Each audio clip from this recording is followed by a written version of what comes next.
Cea mai frecventă întrebare pe care o primesc de la antreprenorii aflați la început de drum în zona de marketing online este aceasta: Google Ads sau Facebook Ads pentru afacerea mea? Cu ce să încep? Și răspunsul corect nu prea are legătură cu platforma, ci cu o întrebare mult mai simplă. Publicul tău caută deja produsul sau trebuie mai întâi să înțeleagă că are nevoie de produsul tău?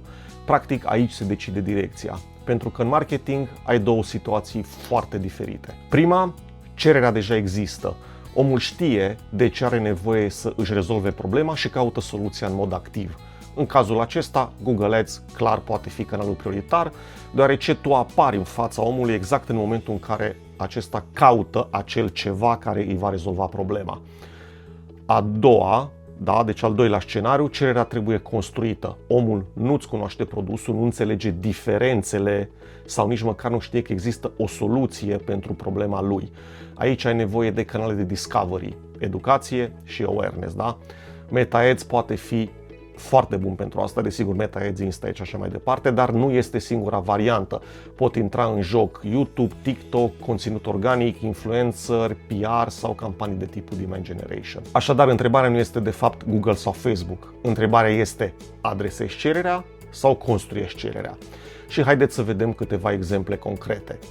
Dacă vinzi anvelope, frigidere, servicii de contabilitate, ai un serviciu auto sau oferi servicii de curățenie profesională, publicul știe deja ce caută. Nu trebuie să explici omului ce este o anvelopă sau un frigider, cel mult trebuie să-l convingi de ce să cumpere de la tine și nu de la altcineva. În astfel de cazuri, Google Search are sens ca punct de pornire.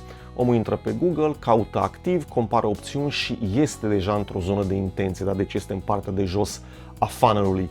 Dar chiar și aici există o nuanță. Faptul că produsul este cunoscut nu înseamnă că Google este automat ieftin sau suficient pentru afacerea ta. În piețele competitive, click-urile pot fi foarte scumpe, iar diferențierea costă enorm. Un exemplu rapid aici de click-uri foarte mari: un client de-ai noștri care se ocupă de tractare auto are uneori peste 15 lei cost pe click.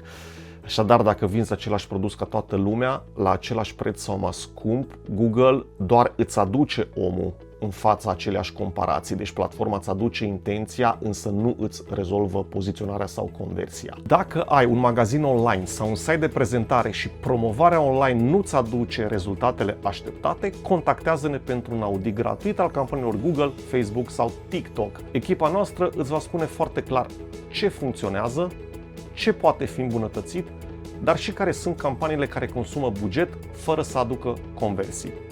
Iar dacă ești la început de drum și vrei o strategie digitală realistă pentru afacerea ta, ne găsești la linkurile din descriere. Acum să discutăm despre zona diametral opusă și anume partea de crearea cererii. Deci dacă vinzi un produs nou, o tehnologie care nu este cunoscută, de exemplu un SaaS bazat pe AI, un dispozitiv de monitorizare a sănătății sau un serviciu greu de explicat sau de înțeles în 2-3 cuvinte, maxim o frază, Google Search sigur nu va avea suficient volum de căutări, pentru că oamenii încă nu caută acel lucru.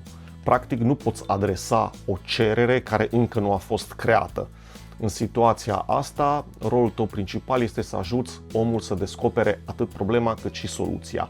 Aici intră pe rol Meta, YouTube, TikTok, conținut educativ, articole, videouri, comunități și tot ce am menționat mai sus, adică elemente care pot crea awareness. Și practic aceasta este diferența fundamentală între demand fulfillment și demand generation. Google Search este foarte bun când vrei să satisfaci o cerere deja exprimată, da? Fulfillment. Meta și celelalte canale de discovery sunt utile când trebuie să construiești interes, să explici, să educi, să faci produsul recognoscibil. Așadar, demand generation, deci generezi cererea. Dar, bineînțeles, realitatea nu este mereu alb-negru și aici apar cele mai interesante cazuri de obicei. Primul exemplu este chiar magazinul meu online de instrumente profesionale de îngrijire pentru unghii. Unghiere, forfecuțe, clești și alte produse high-end. Categoria era cunoscută în mod evident, oamenii știau ce este o unghieră de 100 de ani și caută în mod activ astfel de produse. Deci, alegerea naturală era Google. Doar că brandul pe care l-am adus eu în țară nu era deloc cunoscut atunci când am început, iar produsul era mult mai scump decât variantele obișnuite de piață. De fapt, încă este și vorbim de unghiere care costă peste 100 de RON, în timp ce oamenii sunt obișnuiți cu variante de 7, 8, 10 ori mai ieftine. Așadar, aici Google singur nu era suficient, pentru că omul putea căuta produsul, dar nu înțelegea încă de ce diferența de preț este atât de mare, de ce ar plăti acel extra, care era relevant, în plus. Nu știa ce înseamnă materiale premium, lame de tere finisate manual, posibilitatea ca produsul să fie sterilizat în autoclav și așa mai departe. Așa că în primii ani am folosit în paralel Google și Facebook. Google pentru a adresa cererea existentă, iar Facebook pentru a mă ajuta la educarea pieței, da? Meta cum este acum. Și aici este o nuanță foarte importantă. Uneori nu trebuie să educi piața despre existența produsului, exact cazul meu, ci despre valoarea acestuia în interiorul unei categorii mai largi. După câțiva ani, cred că 3 sau 4 ani, lucrurile s-au schimbat, publicul a început să înțeleagă mai bine produsul, brandul a devenit cunoscut și la noi, iar cererea a crescut în mod natural. Din acel moment, Google a devenit canalul principal de promovare, nu pentru că Facebook nu mai putea funcționa, ci pentru că piața începuse deja să caute și să compare altfel. Al doilea exemplu legat de un supliment alimentar inovativ complet necunoscut. Aici nu avea sens să începe cu Google ca motor principal de vânzare, pentru că oamenii nu căutau direct produsul, nici nu aveau cum neștiind de existența lui. Nu știau ce este, nu înțelegeau categoria din care face parte și nu aveau încă un termen de căutare clar în minte. În astfel de cazuri trebuie să construiești context înainte să ajungi în zona de conversie, da? Folosit Facebook Ads și foarte mult conținut educativ, peste 50 de articole de blog, explicații materiale care ajutau publicul să înțeleagă produsul, modul în care era poziționat și de ce ar merita luat în calcul. Desigur, asta nu înseamnă că Google nu poate juca niciun rol.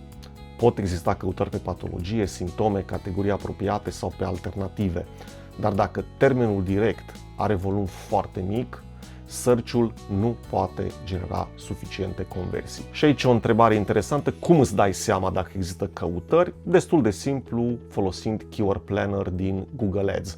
Dacă ai dubii, intri în Keyword Planner, introduci termeni relevanți pentru produsul tău și vezi dacă există volume de căutare.